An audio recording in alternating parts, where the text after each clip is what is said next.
So She-Ra, the girl power icon that first debuted in the mid-1980s, is going to have a reboot on Netflix that's supposed to debut at some time in 2018.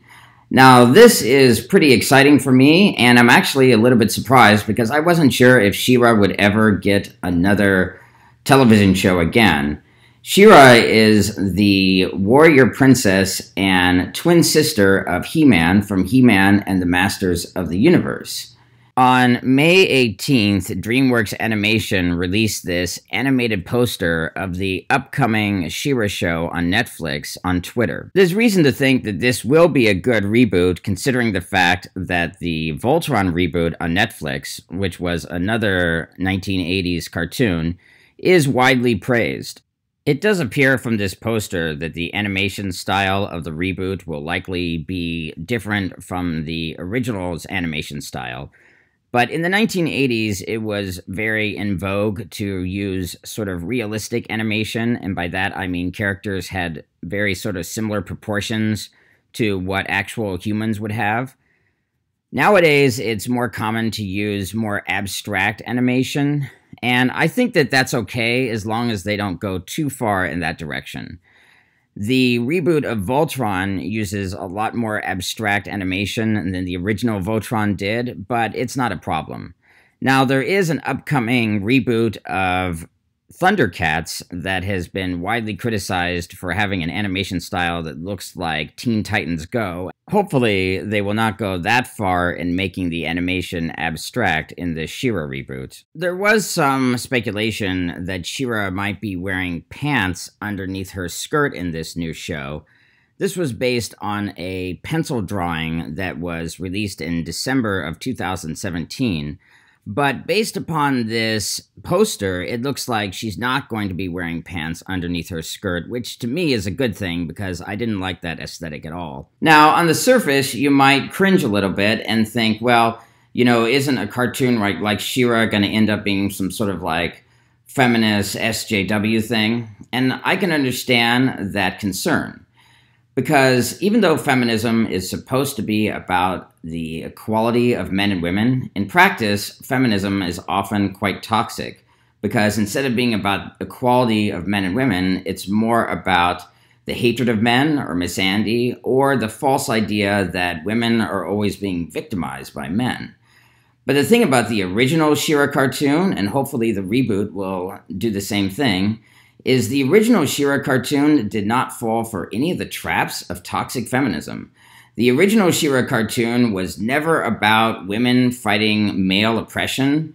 It was never about how it's supposedly harder to be a woman than it is to be a man in society, which is a very sort of questionable idea anyway.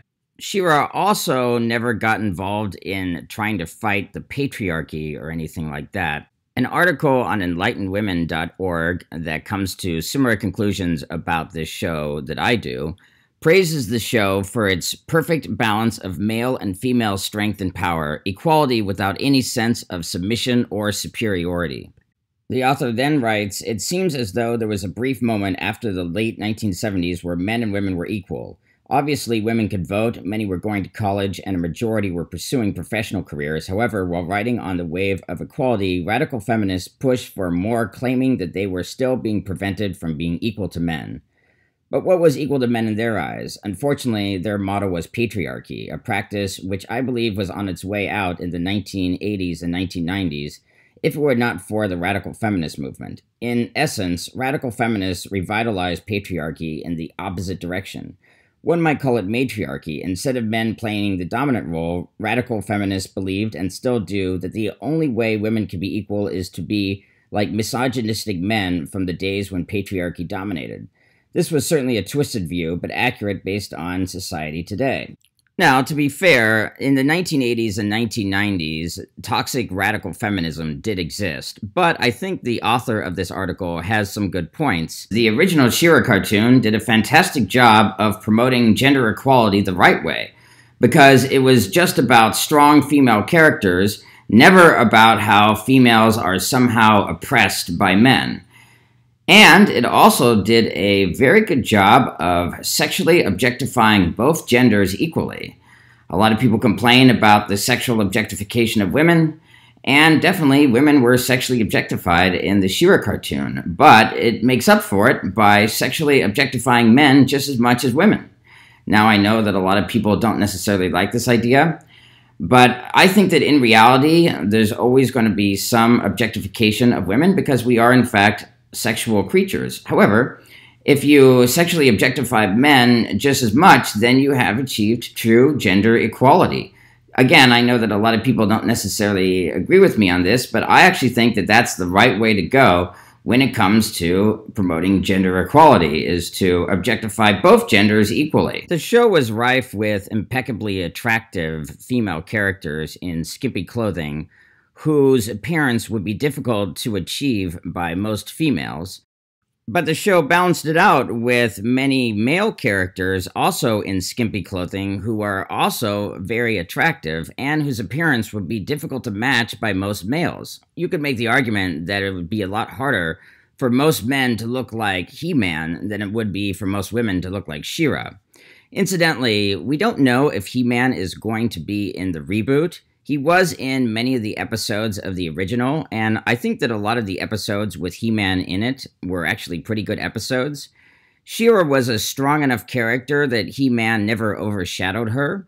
When they announced the voice cast for the main characters of the show, they did not include a voice for He-Man, but that doesn't mean that He-Man won't be in it. He still might be featured in at least some of the episodes the way he was featured in some of the original episodes from the original show. Now, of course, I don't expect this reboot to be exactly like the original show. Reboots are not supposed to be exactly like the original show. But I do hope that its attitude of foregoing toxic feminism for real girl power and real gender equality is maintained in the reboot. So if you like this video, go ahead and click the like button, and if you haven't already, subscribe to my channel, click the bell icon for notifications, and together we shall take over the world. It's time to join the Zork army. Shout out to Light Angel, Dark Angel, and Fancakes Are Mine. You can also follow me on Twitter, Instagram, and Snapchat at ZorkBid123.